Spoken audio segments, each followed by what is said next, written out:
Good afternoon, everyone. My name is Sarah Brissenden-Smith. I am a partner with Impact Media Partners, and it's my pleasure to welcome you to this special live event featuring clips from the powerful new film, The Five Demands, coming to PBS later this year.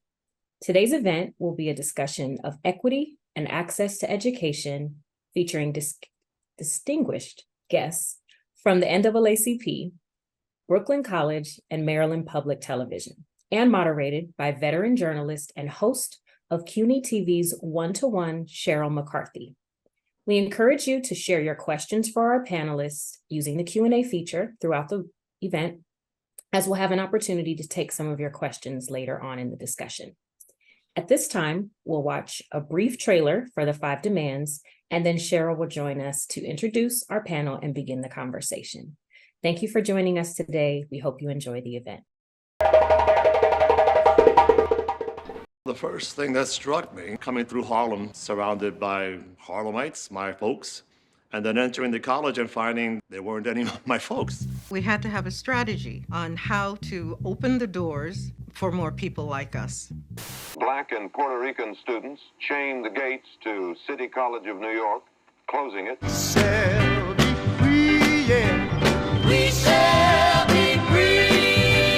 Everybody gonna get together and walk like you and me.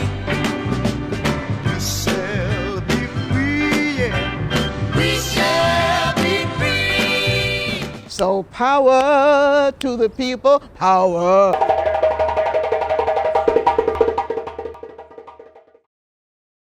Hello, I'm Sheryl McCarthy, and I'll be moderating this discussion about the historic student strike that took place at the City College of New York in April 1969.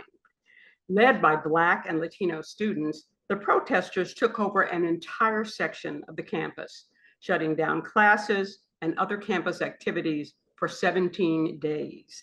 How that protest changed City College and affected university education nationwide is the subject our panelists will be discussing today.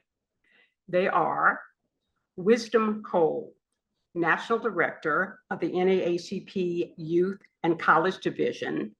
In this role, he serves more than 700 youth councils, high school chapters, and college chapters that are actively involved in the fight for civil rights. Travis Mitchell, Senior Vice President and Chief Content Officer for Maryland Public Television. He oversees all of the content acquired that airs on Maryland's public TV channels. And Maria Perez y Gonzalez, who is Professor of Puerto Rican and Latino Studies at Brooklyn College and Founding Director of Latinas in Ministry. Welcome to all of you. In the 1960s and 70s, there were hundreds of student protests at colleges and universities all around the country. Among the issues, the civil rights movement, the protests against the Vietnam War, gender equality, the push for racial and ethnic diversity in college enrollments and courses of study, and the often indifferent treatment of the neighborhoods of color by the academic institutions nearby. So what were the five demands of the City College strikers? 1, a separate school of Black and Puerto Rican studies. 2, a separate orientation program for Black and Puerto Rican students. 3, a voice for Sikh students in setting guidelines for the Sikh program, which was a remediation program for students who needed extra help with college work.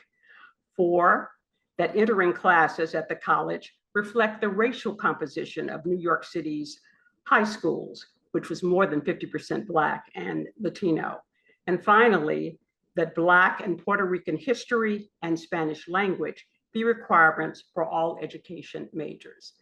You've all seen the documentary, and I'm interested in getting your reactions to it. Why don't we start with you, Maria?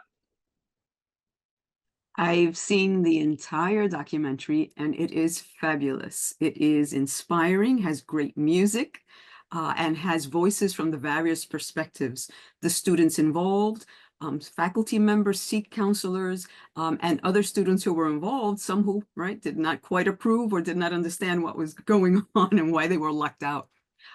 This resonates with me. Yes, I've been a professor at Brooklyn College in the Department of what was then Puerto Rican Studies, now Puerto Rican and Latinx Studies, for 32 years now. But I am also a beneficiary of that struggle in CUNY, because it took place not only at City College, but at Lehman College, Hunter College, Brooklyn College, and other entities, right? Other campuses of the City University of New York.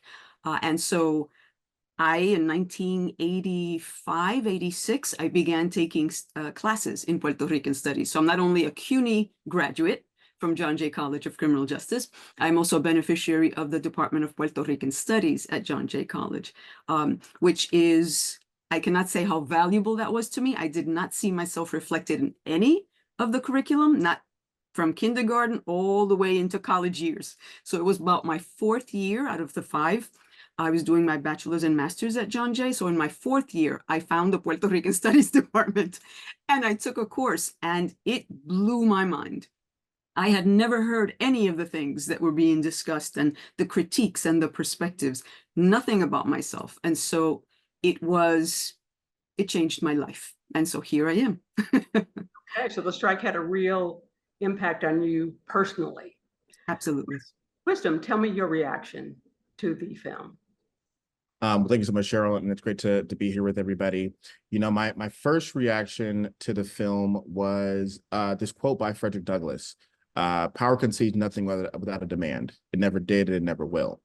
And as a student of the Black student movement, you know, to be able to see and hear the history of how Black students have come together to demand more of our university, to demand more of our predominantly white institutions. You know, I got my start in activism in the state of California as a student organizer with the African Black Coalition. And this was, you know, after the wake of the murder of Trayvon Martin, after the murder of Michael Brown, where young people were trying to call the question of, does Black Lives Matter? And not just in the streets, but in our universities and our institutions, predominantly white institutions. You know, I was on a campus where white students had thrown beer bottles at Black students, where I was the residential assistant for our Rosa Parks African American theme house, which we had to fight for. And on the first day that we opened, we had white students run through our building, tear down posters, and make students feel uncomfortable. Right? You know, this need for our own spaces, the need for recognition, the need for young students of color to be able to have the spaces that feel safe to them and provide them with the needs that are necessary for them to be successful, right? If we say education is the passport for tomorrow, we have to make sure that we are providing a space that is accessible to all and allowing all to be a part of it for us to study. And so even seeing this documentary, it reminded me so much of my own history, as well as the current climate that we live in. You know, young people have always been at the forefront of the demands for change. And they are going to the university saying, we need this, this, and that. You know, in my early career as an activist, we demanded of the University of California system to provide Black mental health professionals, to provide Black student housing, to provide Black resource centers, right? Things that are going to allow Black students to stay at the university, or more so matriculate. And so just to see this film showed me that I'm a part of a long lineage of young organizers, young activists who've been fighting for the same things that we are fighting for today. And even now you're supporting other young people, other college students in their activism. Travis, your response to the film. Well, first and foremost, MPT is proud to be the presenting station for this film, because we think it's an important conversation. We think the conversation that will ensue, because those who are able to watch the film, will help us understand why young people, possess the power to not only challenge systems, but to fight for ongoing change.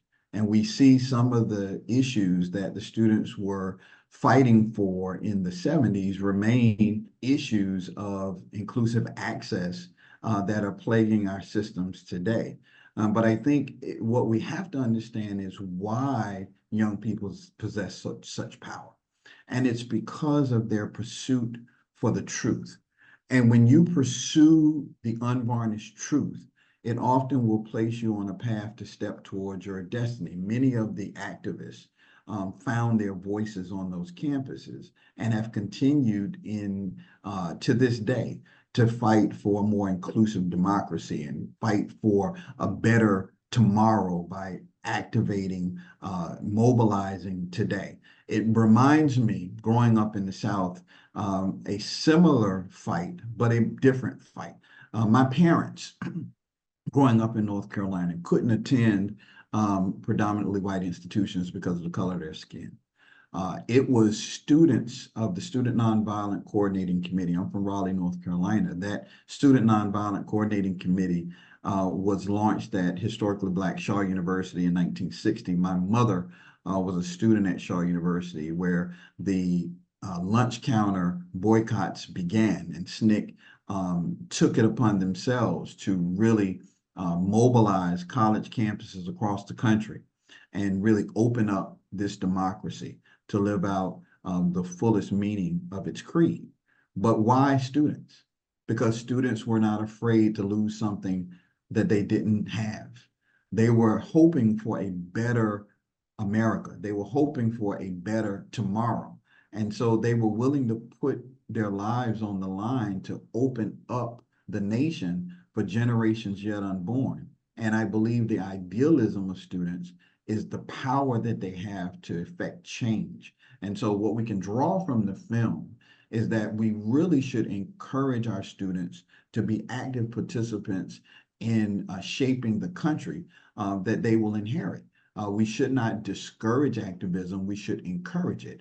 But it's all fundamental and a part of our ability to be full participants in a democracy. And I think that's what the film is going to help us understand, that each one of us has a responsibility, a civic responsibility, to make sure that all of us participate in this American dream.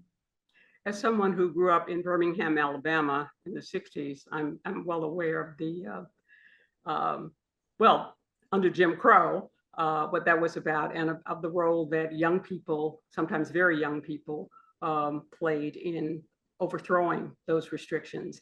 I tell you, some of my reactions to the film, first of all, I was very surprised that I had never heard about the 69 strike at City College. I mean, we'd all heard about, you know, the freedom of speech protests at Berkeley, the takeover by the Columbia students, the armed protesters at Cornell University, but you know, nothing about the City College strike. Were you surprised? Did you know about it, or were you surprised to learn about it yourselves? Well, I've been in Puerto Rican studies for a long time already, so I was familiar with it. I am part of the CUNY system. I was surprised that this film wasn't done earlier, actually. And so I was glad to see it come out. But it's not unlike what's happening today under the student activist protests that are going on campuses.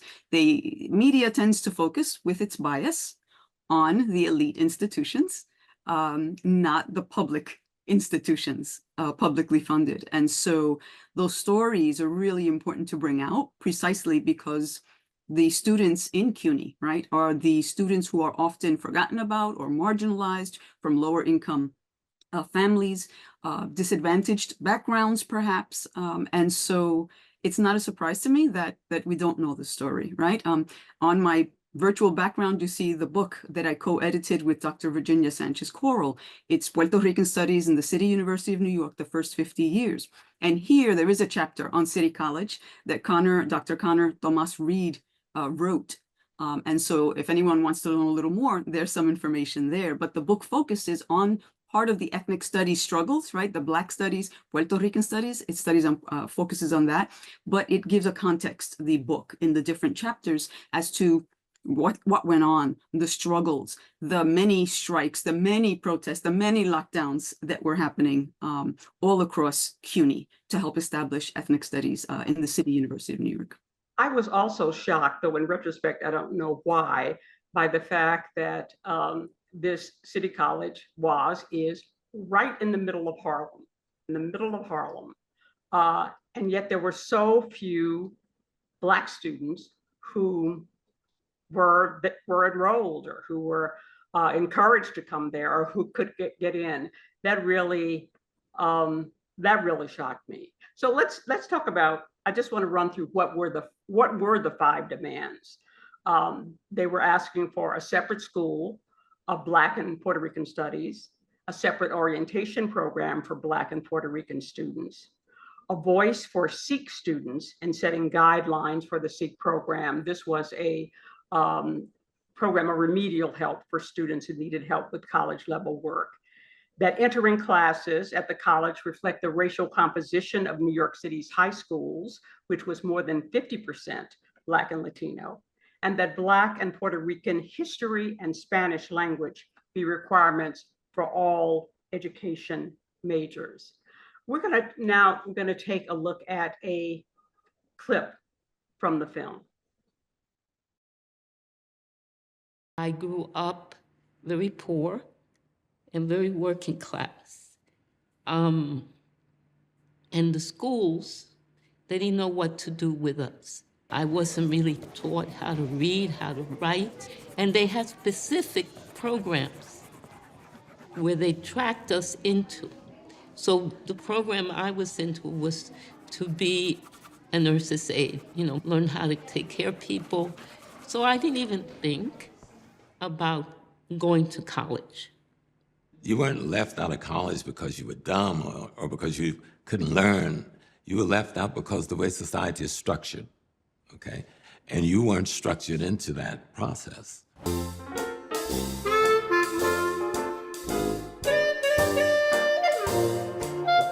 It's actually quite un-American. You have people who've been here for 400 years. They are paying the same taxes, they're riding the same subway, and they have the same dreams for their children, which is to be well-educated, to be well-spoken, to be in a career of their choice and not forced to do menial tasks for everyone else. Now sit down, Sharon, and In the 50s and even in the 60s, in predominantly Black and Puerto Rican schools, the curriculum was very soft and the books were very old. The teachers were newly minted coming out of college, who had the most inexperienced teachers teaching in the ghetto schools.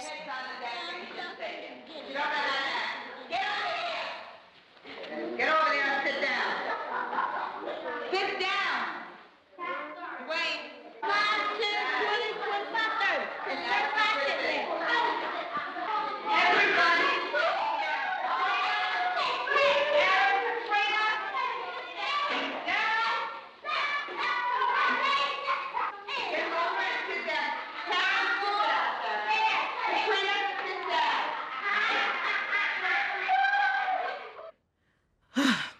So for someone to say that Black and brown people are arriving at CCNY without a proper foundation, who caused that to be? Who kept that in place? As the people in the film point out, for years before the 1969 strike, it was widely believed that Blacks, Puerto Ricans were not capable of doing college level work. Has that perception changed in the 55 years since the strike? I don't know if the perception per se has changed, because we see a lot of misinformation about the abilities of Black and brown students to compete at the highest levels of academia, which fuels these rollbacks of affirmative action which suggests that Black and brown students somehow are getting into college because of their race and not their capabilities, when the opposite is true. What I will simply say that what is going under discussed and under addressed is the point that was made in the film. And that is, if you look at how higher education is structured, it is my belief and my lived experience that you're seeing gaps in educational achievement that exist because of lack of access to resources and not academic capabilities. You have many poor urban and minority school districts where students who are coming into kindergarten have not had pre-K education. Yet they're competing in a system where some students have come in and have full 2 or 3 years of pre-K education. That gap is never closed. And so third grade reading proficiency levels are lagging with Black and brown students and poor students. By the time you get to 8th grade, you have students who do not have the prerequisite skills or exposure to handle algebra. And so these are the predictors of higher education success for those students who are going into STEM-related fields or pursuing highly competitive degree programs at the higher levels. And what do you do when you have urban and rural school districts that don't offer anything more than Algebra 2? This is not the fault of students. This is a resource allocation issue that has to be addressed. And so one final point that I would make is, why do students seem to thrive in environments where they see teachers who look like them, or when they are in school systems where people live in the neighborhoods they live in and can relate to their own experience? I believe part of it is that kind of familiarity creates increased student engagement. If I can relate to you, then I'm going to listen to you. And so you have a large swath of students who disengage from the educational process because they don't see the material as being relevant to who they are and where they live. And so if we are serious about America being globally competitive, some of the investments that we would make would be towards increasing student engagement, increasing student enrichment, and making sure that there's a level playing field so that students have access to all of the academic resources necessary to build their skills in the critical grades of K through 8, so that the pipeline of students that's available to access higher education is fully prepped and fully developed to achieve those higher educational goals. I might point out that even though the perception of Black and Latino students' capability or incapability of doing college work, even though that perception may not have changed, the reality has changed a lot as more Blacks and Latinos are attending college and earning college degrees.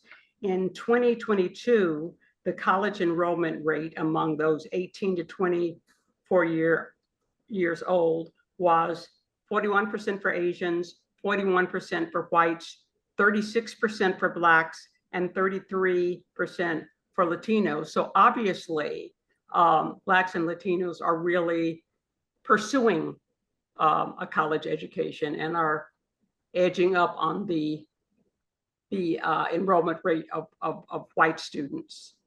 We're going to look at another clip from the film.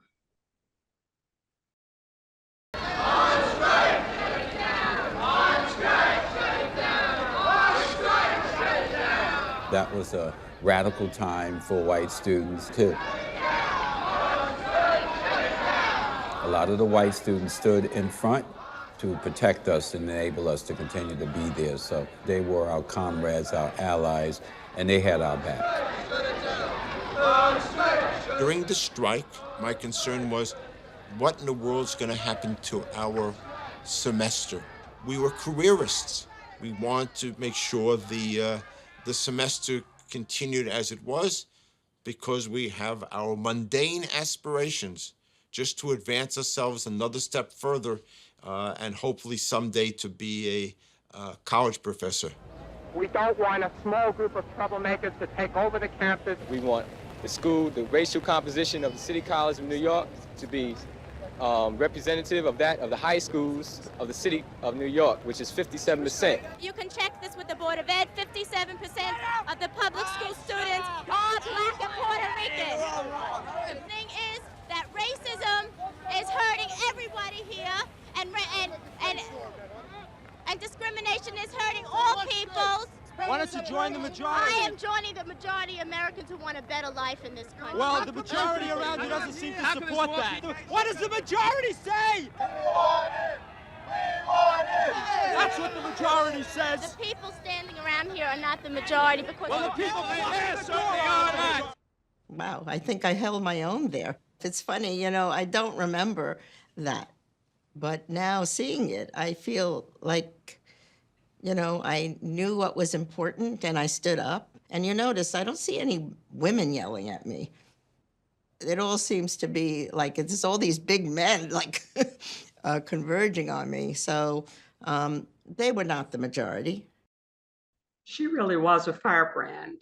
Maria, this question is for you. In the film, we saw white students and white faculty who were deeply divided in their opinions about the strike, even though many white students did join the protesters. Do you think white students and faculty today are more sympathetic to the concerns of Black and Latino students? I think so. At least that's been my experience at Brooklyn College in CUNY. And evidence for that, I guess, is that, in my particular department of Puerto Rican and Latinx studies, we had been severely understaffed. And, these are some of the problems that happen with ethnic studies everywhere, right? Understaffing affects, you can't hire faculty or staff and you can't retain students because they don't have people who look like them, who have gone through their experiences to teach them, et cetera. So we were severely understaffed.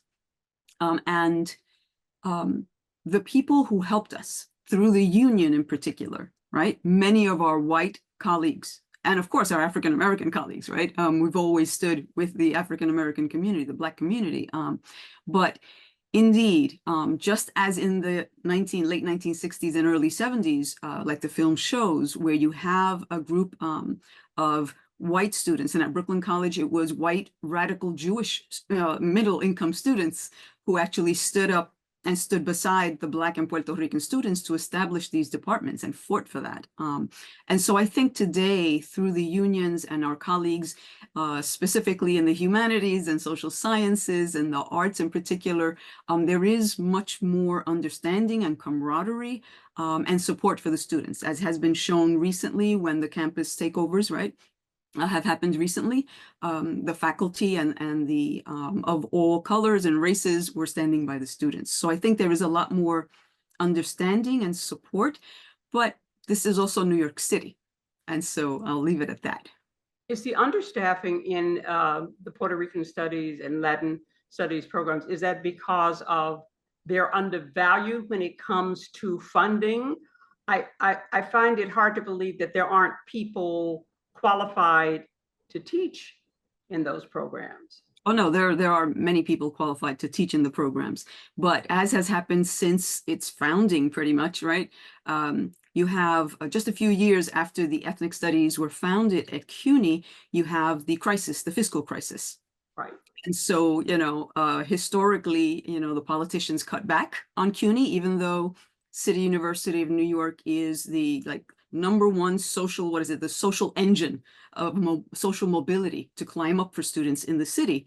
The funding keeps lacking. And so it's a constant fight. And so that trickles down to the local levels on the campuses. So that diversity is huge at CUNY. We have about 77% of our students are students of color. That's not reflected in the faculty. It's not reflected in the administration, but definitely in the students. And so we have this this setback, right?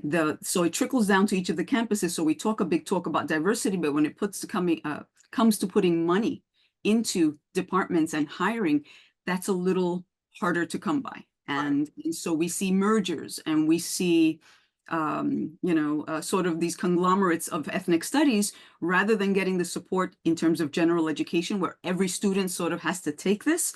And although a few years ago, there was a move for that. And so students are taking a little bit more diversity courses, but not everyone's required to take a Black Studies or a Puerto Rican Latinx Studies course. And I think that's a great disservice, especially in New York City.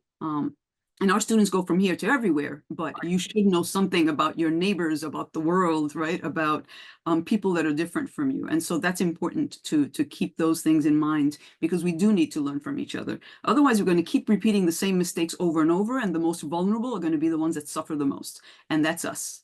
Wisdom, I had asked if there tends to be support for the concerns, the issues of students of color. And my question to you is, because you work with young people of color, what are their issues? What are certainly young Black people and young students passionate about these days?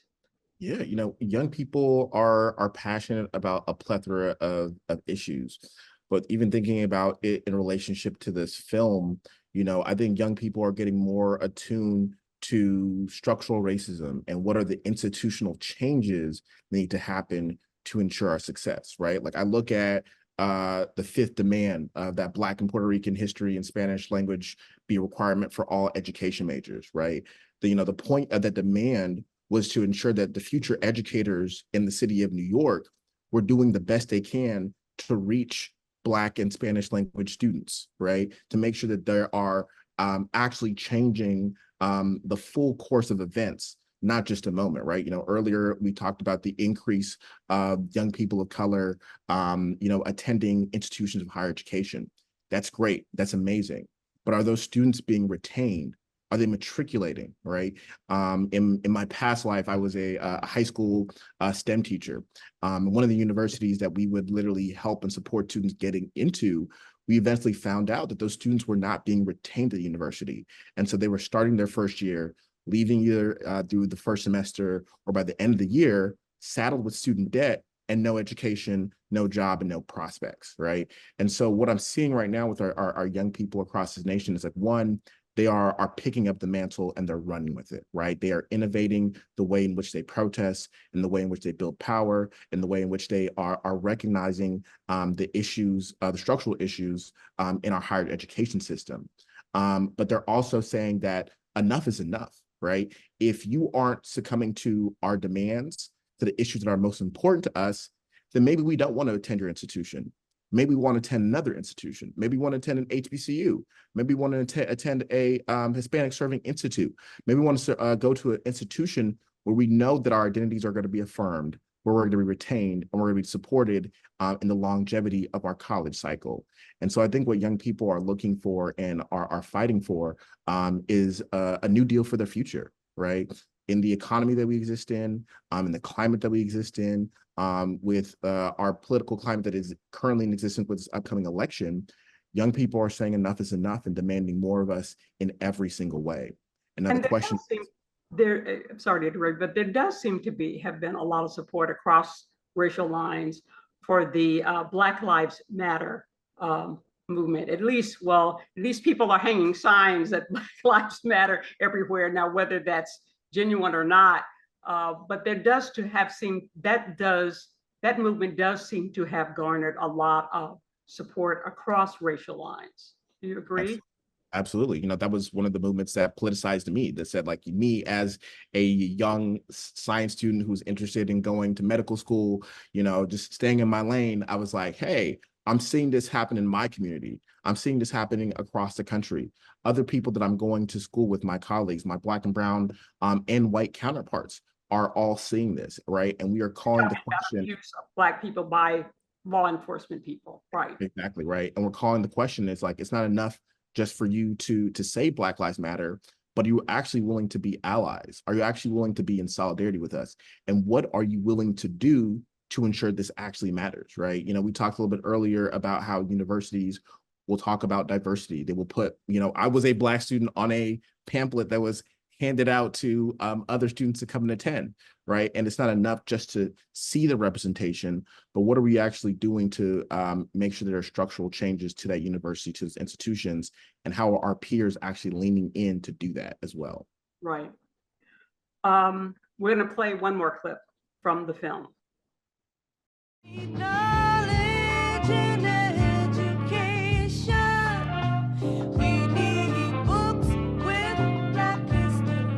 Probably the biggest education leap for Black Americans happened at City University, especially immediately after the takeover.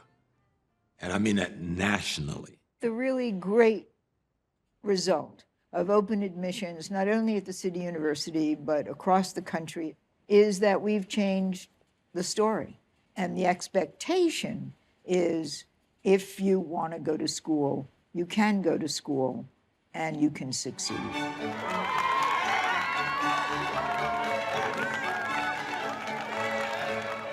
It is an honor for me to stand in front of you today representing the graduating class.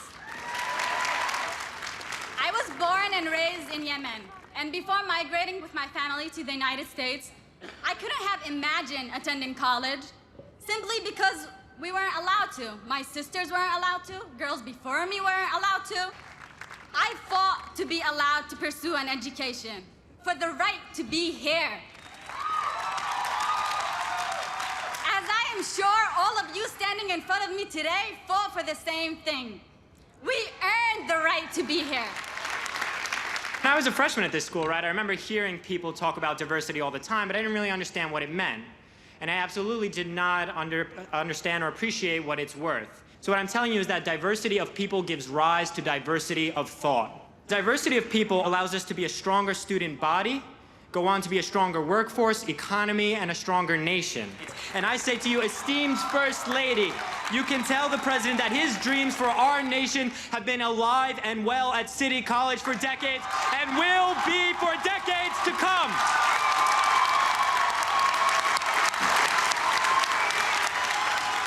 There is a reason why, of all of the colleges and universities in this country, I chose this particular school in this particular city. You represent more than 150 nationalities, just about every possible background, every color and culture, every faith and walk of life.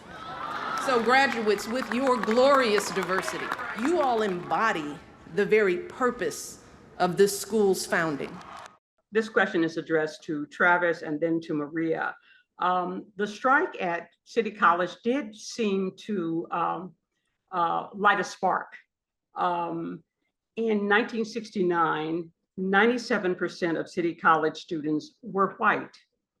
As of 2022, 15% were white, 37% were Hispanic, 15% were Black, and 23% were Asian.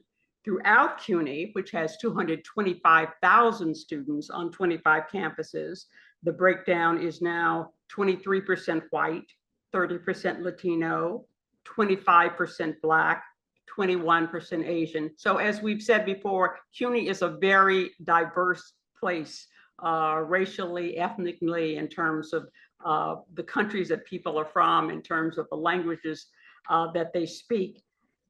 Do you think that spark has been lit nationally? That diversity thing has really taken off since 1969? Travis and then Maria. Yes and no. It's not a very clear-cut answer. I mean, we know that there's an increase, as you stated the facts, there's an increase of Black and brown students who have accessed higher education. But there are pockets and selection and a selection of institutions and states that are still practicing selective discrimination and exclusion. And so the fight remains. I think the spark is intergenerational, is if not you, then who? If not now, then when? And so sparks of student activism, when seeds are planted in cultures, that produces leaders who rise up in multiple generations who are striving to effect change.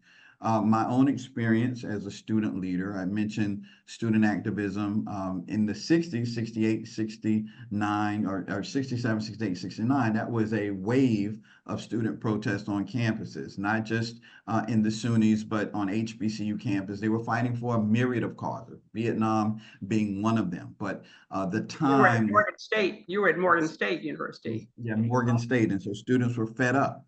And so in the 90s, something very similar happened where there was a wave of student protests across the country.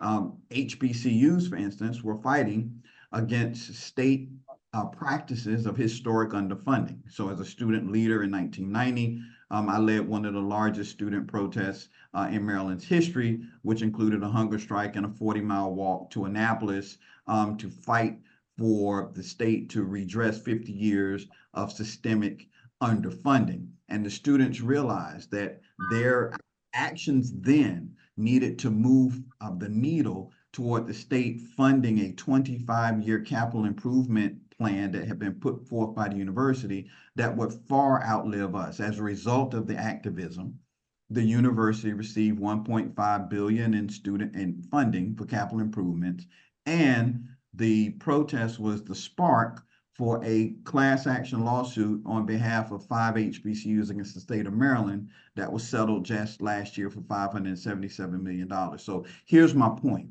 Where seeds of activism have been planted, and you have seen change and you've seen some growth, what you've done is you've created a network of advocates and activists that will fight to continue to push for change. But what we cannot assume is that one fight, one protest has remedied the historic practice of exclusion. This has to be a continuous fight to keep education open and accessible to all. And I think that's what movements like the 5 Demands have done. They've been seed planting movements. They've been network building movements that have continued to create the type of advocates and activists that will fight to keep access to education open for all. Maria, obviously, as we said, CUNY is very, very diverse. Do you see that in other colleges and universities? Do you see that spreading? I think Travis is right. Yes and no. Yes and no. There's no easy answer. That's what education is about. There's no straight answers. But I think what's really important is that students, right, in their sort of their moral conscience would not allow them, right, to stand by. They said basta ya, right? Enough is enough. I think was said already here. And the students saw that and they said, no, we want representation. We want inclusion. We want people to learn about who we are. We are part of the American fabric of life as well. And we deserve to be part of that curriculum reflected in the curriculum, et cetera. And yes, I think that whole spark, right? Black studies, Chicano studies, Mexican American studies, Puerto Rican studies, Judaic studies, Asian American studies, Native American studies, and so on and so forth, right? The civil rights movements sort of culminated in that moment. And when those, the strikes and the disruptions happened across New York City and in other places. So there's been a lot that has resulted positively from that, and a lot more students of color entering the universities, faculty entering the, faculty of color entering the university systems. But still, in all, as we see today, right, there's a backlash. And so, I mean, the backlash began as soon as the Civil Rights Act was passed. Within those first few years, people were already, right, some in the white segment of society were already trying to overturn that. And they've been trying and continued little by little to chip away at different plans that allowed people like me to have an opportunity. I am a first generation college student in CUNY. My mother was the first to graduate from high school, and she came here when she was 5, brought by her, right, citizen immigrant parents. Puerto Ricans are citizen immigrants. And she was able to achieve high school. And then I came and I was able to achieve college all the way up through the doctorate, right? And so I didn't know a lot of things that my peers did, but I learned it along the way. And I'm still learning after being in academia for so long. But one thing I did learn, right, that some people say, no, no, everybody's on an equal playing field now. All of those programs worked for affirmative action. Look at how far people have come, people of color. No, not in comparison, right? Not in comparison to the injustices and the blockades that have been placed, particularly in education, that keep people from And of climbing course, that last social week we had ladder. the Supreme Court that banned, the use of consideration of race in college admissions. Exactly.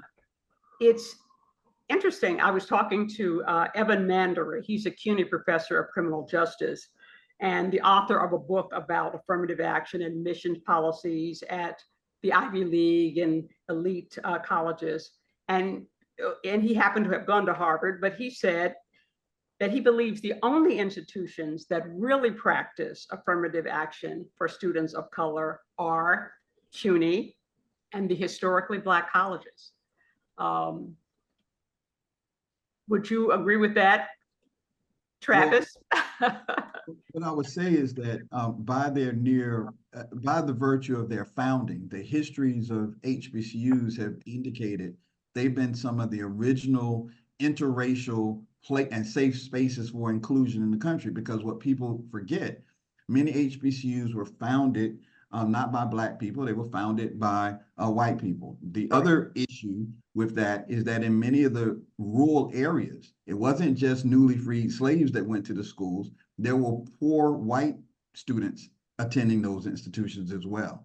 And this was the great social experiment of the time, where was higher education even possible for newly freed slaves? Were poor people been able to be educated? And we see some amazing gains. For instance, Shaw University, the oldest HBCU in the South that I mentioned earlier, not only was established in 1865, but in less than 15 years had a law school and a medical school. So you had, in fact, Shaw had the only four-year medical school in the country, not Black medical school, the only four-year medical school in the country. And this is 15 years after inception. So why?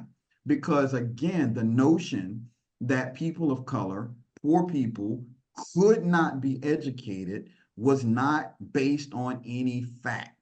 It was simply the human ability to learn should not be excluded to any groups of people. And so these places of SUNY and HBCUs have created safe spaces for people to be all they were created to be. You arrive on campus, you see people that look like you, you're in a space that affirms you for who you are, and you don't have to change to fit in, and it creates the recipe for your academic success. So yes, those spaces have been some of the most multicultural, most diverse, and I think here's the word, they're some of the most authentic spaces for you to be who you're supposed to be. And this is the fundamental challenge that I think higher education institutions are going to face. As Wisdom mentioned before, you cannot manufacture true diversity.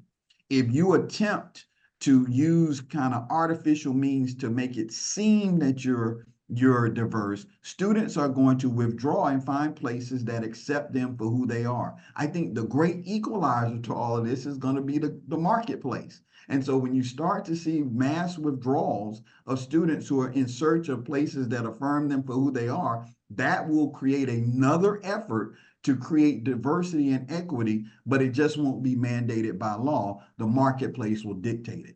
Right. Well, my mother went to Tuskegee. My brother went to Fisk. My niece went to Hampton. My father went to a little tiny Black college, Miles College in Birmingham. So, I know the value that HBCUs have played in creating the Black middle class. Wisdom.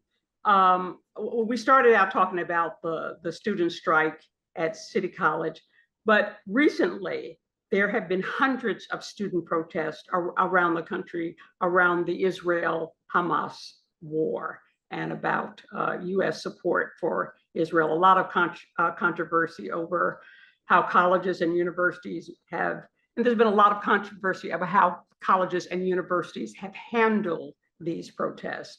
Do you have any thoughts, any feelings about these protests and how the protesters have been treated? Absolutely. As I stated, this is a continuation of the legacy of young people standing up for what they believe is right, right? I think that what we're seeing across this nation is young people being strategic about how they're engaging with their universities, how they're engaging with their peers, and putting those demands forward, right? The use of encampments, of living outside, of blockades, of stopping business as usual. Some of the folks that I learned from who were elders of the Black Panther Party, said that protest was used to stop business as usual, right? There is atrocities that are happening in this world that we are adamantly supporting, that young people are not getting down with. And they want to see change and they want to be heard. And so I think the way that universities have handled this situation has been really difficult, right? Because this also impacts and impedes the students who are actively protesting their own education, right? And so I think as we're thinking about this this upcoming fall semester, we have to be really critical about how we are onboarding and supporting young people into our campus culture, right? What type of setting do we want to say are theirs to learn and to thrive, right? How are we making sure that young people can show and see an active political voice as agent for change, right? We talk about this college campus as a place where we're able to share diversity of thought, diversity of mind, diversity of learning, right? And if we are truly that space, we have to be able to have and make room for those conversations, right? With the young people that I work with and serve, I've urged them and supported them in recognizing that every college campus budget in America is connected to the Israel-Hamas war, right? There has been a long-standing Students for Justice in Palestine who've been working to ensure that they are making sure the funds are going to the appropriate places, right? The same thing that happened with the defund the police movement, right? And so if we are truly these spaces that we claim to be, we have to make room for the conversations and listen to these students. Travis, you get to decide what gets aired on public TV stations in the state of Maryland. And I assume that those stations are going to be seeing the 5 demands that's going to be aired. Are you seeing more documentaries being made that highlight I'm going to call them the untold histories of people of color? Are you seeing more of those these days? Yes, I mean, in fact, Maryland Public Television, in addition to what we do in Maryland, we're one of the leading providers of content for PBS stations across the country. So 5 demands, excuse me, will be distributed across the nation as a part of our effort to increase the films representing people of color across the country. 2 things are happening right now in media, or particularly in PBS. In states that are hostile to diversity, equity, and inclusion, you're seeing a rollback on some of the content that is representative of diversity. And you're seeing political pushback to funding of PBS stations. But at the same time, PBS remains one of the safe places for independent filmmakers to air and distribute content that's dealing with issues that focuses on injustice and requires deeper conversations about issues of race and equity. So the 2 things are true at the same time.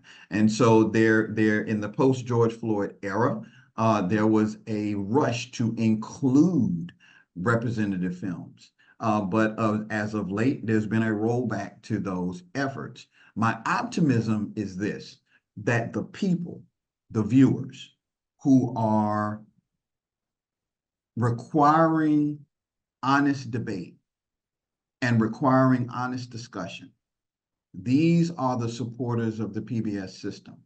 And as long as they tune in and as long as they demand diverse content, we can meet those demands. As for us at MPT, we think being in the Maryland area, one of the most diverse areas in the nation, we play a unique role. We have a unique responsibility to provide diverse content, not just about Maryland, but to feed the system with films that are made by diverse filmmakers and are authentic stories about diverse people.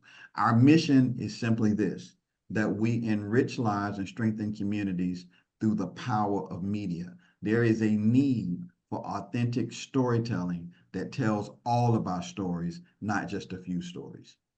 We've got about 4 minutes left, which gives each of you about a minute and 15 seconds to express any further thoughts that you have about this film. Why don't we start with you, Maria, and then Wisdom, and then Travis. Just picking up from what Travis said, the story at Brooklyn College is they did create a documentary about that in 2021, Making the Impossible Possible, the story of Puerto Rican studies at Brooklyn College. So that documentary is out there available. It's short, it's about 30 minutes, and I use it in my classrooms quite a bit. And so that we use, right, to educate students. One of the usefulness of these films is the storytelling. It's that you uncover the hidden, right, facts. You sort of bring into light people's sacrifices, people's struggles for equity and access, right, in education, in higher education and K through 12. And so I think one of the things that is really noteworthy is that if more students, beginning really young, if more students learned about African American studies, Puerto Rican Latinx studies, Native American studies, if they actually learned about the Asian Americans, these, the Middle East, if we learned about this in our grades, there would be much greater understanding of where these conflicts come from, where these tensions come from, and there'll be much more appreciation, right, for our differences and what we bring to the table, instead of trying to hide it or deny it or to ban it. That we've seen, banning of books and banning of curricula, and we would avoid so many problems if we learned about each other. And so I think this film is instrumental in taking this a step further. Wisdom. No, I wholeheartedly agree. I think this film is a key to our history. Sheryl, earlier you asked if we were aware of these demands, aware of this movement. And I myself was not until, this was shared with me. But we are in a very unique point in time where there are attacks all across this country on diversity, equity, and inclusion. We just talked about the gutting of affirmative action last summer. There is fear around critical race theory, and all these things that affirm our history, affirm our future, and tell our story. And I think about this phrase my friend says, God cannot bless who we pretend to be. We have to tell the truth.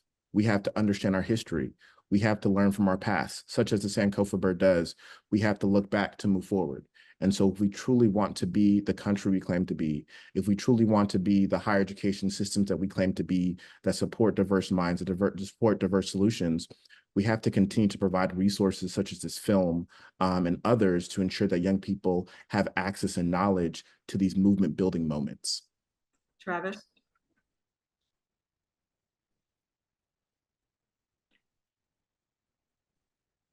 You're on mute.